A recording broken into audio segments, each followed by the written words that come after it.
Here is another kind of common sense most of us live by without questioning it.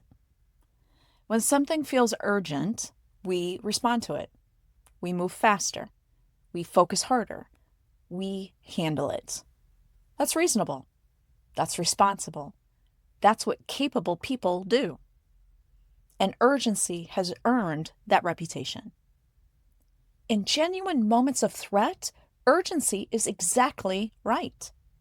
It mobilizes us. It sharpens our attention. It gets us through. So, of course, we've learned to trust it. Of course, it has become our default. Of course, it feels like virtue. But here's what I've been noticing.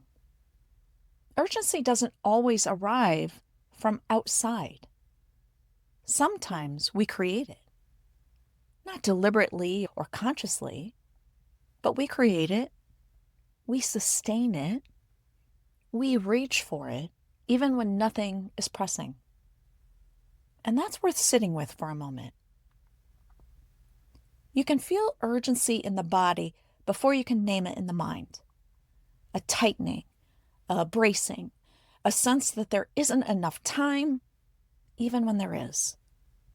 The breath shortens, the jaw sets, the mind begins scanning, not for what's here, but for what still needs handling. Most of us have stopped noticing this because it never fully lifts. It's not an alarm anymore. It's the baseline. It just feels like normal. And when urgency becomes the baseline, something quiet happens to experience. Everything gets flattened.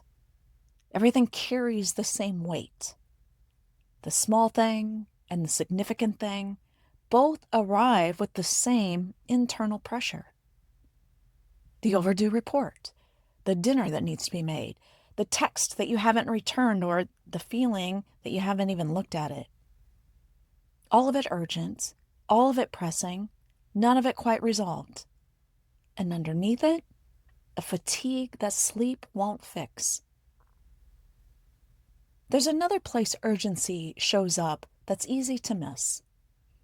It's in how we treat ourselves. When urgency is the climate, kindness feels like a luxury we haven't earned yet.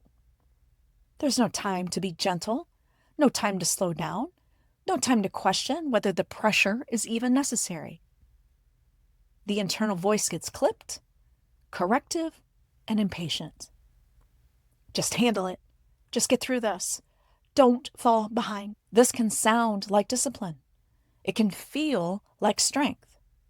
But if you slow down enough to notice, there's usually something underneath the urgency that isn't efficiency at all. It's closer to fear. And then there's what urgency does to other people. When we're living inside urgency as climate, we're not quite available. Not because we don't care, but because all of our attention is already allocated. Someone reaches towards us, and we're already somewhere else, already handling the next thing, already braced. So even warmth can land as pressure, and a simple question can feel like an interrogation. And the people closest to us can sense the absence without being able to name it. Not that we left, just that we're not quite here. Now here's where it gets interesting, because so far, urgency still sounds like a response, like something that happens to us.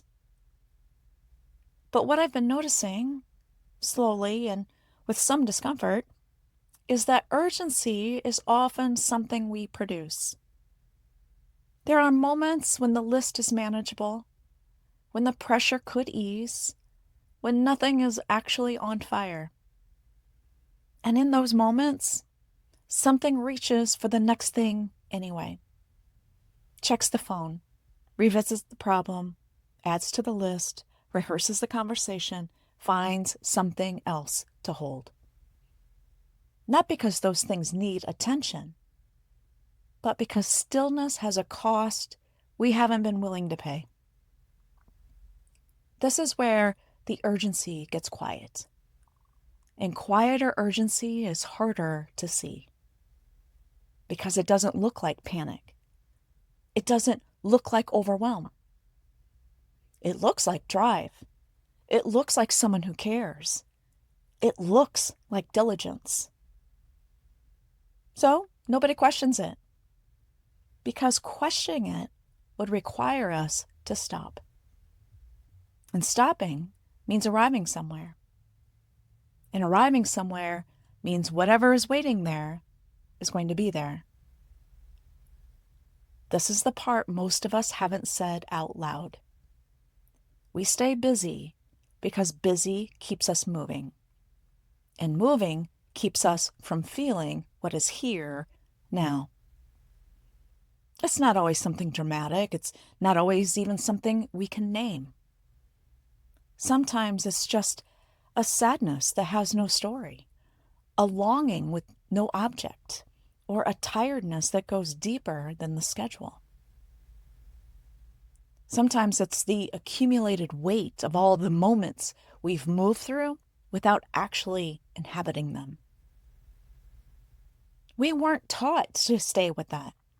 We were taught to handle it, to push through, not to let it slow us down. So we learned to generate forward motion, and urgency became one of the most reliable engines. It keeps the attention outward, keeps the body occupied, keeps feeling at a manageable distance. And the terrible efficiency is that it works, right up until it doesn't. The question this raises isn't, how do I become less urgent? That's still a doing question, still organized around fixing. The question that interests me is simpler. When I notice urgency with no clear source, when I'm reaching for the next thing and nothing is actually pressing, I now ask myself, what am I moving away from? Not as a problem to solve, just as something to notice. Because the moment we see the urgency as generated rather than given, something shifts. Not dramatically or not permanently, but the relationship to it changes. We're no longer inside it, we're watching it. And watching it is already a different kind of stillness. You don't need to slow down today. You don't need to question your drive or examine your pace or do anything differently.